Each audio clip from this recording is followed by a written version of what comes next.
je me contente ce matin de vous livrer quelques propositions de réponse. Réponse numéro 1. À coup sûr, le handicap, dans ses liens avec la science, apporte un nouveau regard, un regard non aveugle sur la personne handicapée elle-même. Le handicap n'étant ni une malédiction, ni un défaut de la personne, mais de préférence, comme l'a dit Mme Monchamp, l'ex-secrétaire d'État aux personnes handicapées de France, tout simplement une réalité ordinaire de la vie sociale. Vu sous cet angle, le handicap, comme je l'ai dit tantôt, apporte une vision, disons, positive de la personne handicapée. Ainsi, l'élève en situation de handicap, au même titre que les autres, a pleinement le droit de fréquenter les écoles ordinaires et pas exclusivement les écoles spéciales. Réponse numéro 2.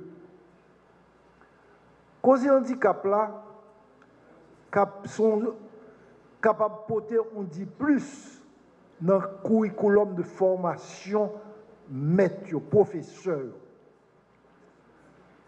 Et cela, je me réfère à l'article 83 de la loi portant sur l'intégration des personnes handicapées, qui stipule 12 mois à partir de la publication de la présente loi, le ministère de l'Éducation nationale et de la formation professionnelle adopte les mesures appropriées pour introduire dans les curricula de formation des maîtres des éléments nécessaires en vue de mieux encadrer, en vue de permettre aux enseignants de mieux encadrer l'apprentissage scolaire des personnes handicapées. Réponse numéro 3. L'informatique adaptée doit être au service de tous ceux et de toutes celles qui en ont le besoin. Là, je ne vais pas développer point informatique adaptée. Nous avons une exposition là, capable de nous idée dans le cadre du centre d'inclusion. Il y a l'autre monde qui peut traiter de point ça. Je me contente tout simplement de saluer la mémoire du docteur Ray Kurzweil, un éminent chercheur de MIT dans l'État de Massachusetts aux États-Unis. C'est lui qui a inventé la première machine de lecture à l'usage des personnes handicapées, et ceci dans le cadre d'un partenariat avec le NFB entre 1970 et 1975. Le docteur Kurzweil avait aussi prédit que le 21e siècle sera un siècle remarquable sur le plan technologique. Et cette révolution technologique, si elle est universellement appliquée, aura un impact positif sur la vie de tout le monde, en particulier sur celle des personnes en situation de handicap. Réponse numéro 4. L'éducation et la rééducation marchent de pair. C'est comme l'escargot et sa coquille. Autrement dit, si on a contenté seulement de mettre connaissance dans la tête de monde qui est handicapé, sans qu'on pas le moyen, sans qu'on pas fournir technique qui pour permettre les capables de développer, fonctionner en toute indépendance, ça veut dire que c'est pas ou pas préparer tout le monde ça pour la vie. Alors que dans ce monde globalisé, ce qui importe surtout, c'est l'éducation pour la vie. Réponse numéro 5, ça concerne la pédagogie. La pédagogie à laquelle je fais allusion ici, c'est une pédagogie qui place l'enfant, quelle que soit la nature, quel que soit le type de l'enfance, l'enfant doit être au centre de la pédagogie.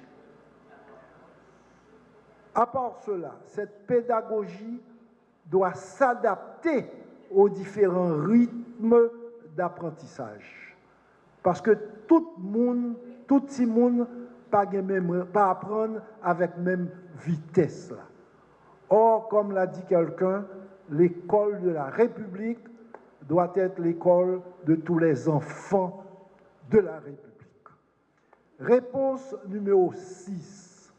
Et là, je m'adresse directement au ministre de l'Éducation nationale, même s'il n'est pas présent pour le moment.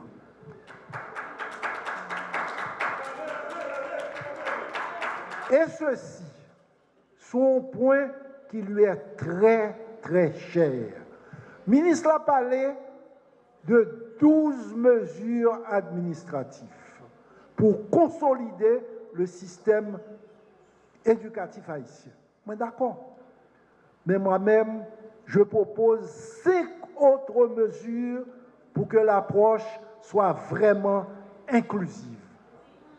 6.1. Question accessibilité. C'est vrai. Il faut qu'il y ait passé des instructions très claires à la direction du génie scolaire. Le ministre l'a dit tout à l'heure. Parce que c'est ridicule. Parce qu'un petit monde en fauteuil roulant n'est pas capable de présenter en salle de classe parce que pas de rampe d'accès. Ce n'est pas possible. Mais attention, ce n'est pas seulement l'espace, l'école là, qui peut être accessible. C'est toute la chaîne de déplacement qui doit être accessible. De la maison à l'école. Et c'est ça que fait. Question accessibilité universelle là, ça ne concerne pas seulement le ministère de l'Éducation nationale, mais l'État dans sa globalité. Ministère des Travaux publics, il y a une contribution par pour porter dans la question ça. Les mairies également, il y a une contribution par pour porter sous question ça. 6.2.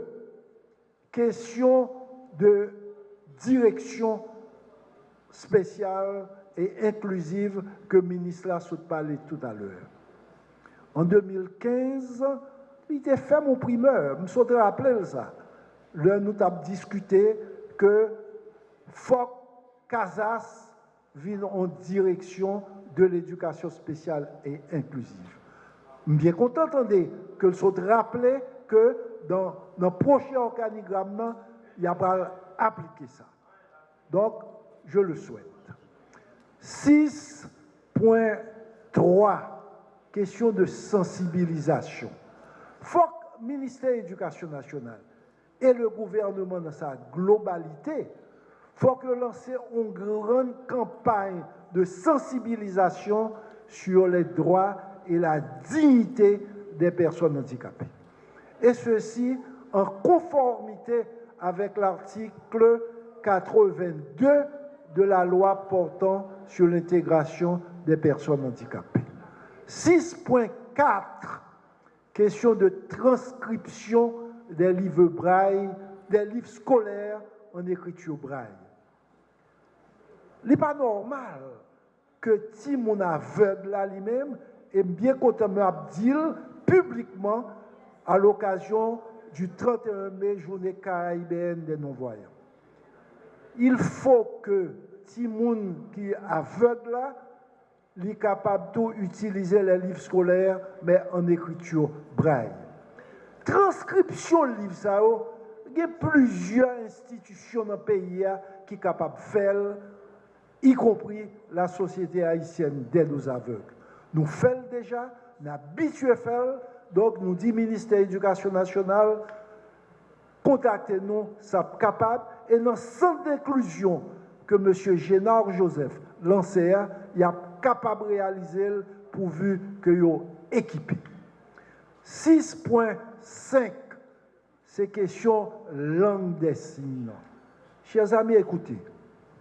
Chaque pays a sa propre langue des signes, intimement liée à son histoire, intimement liée à la culture, aux mœurs, aux traditions du peuple.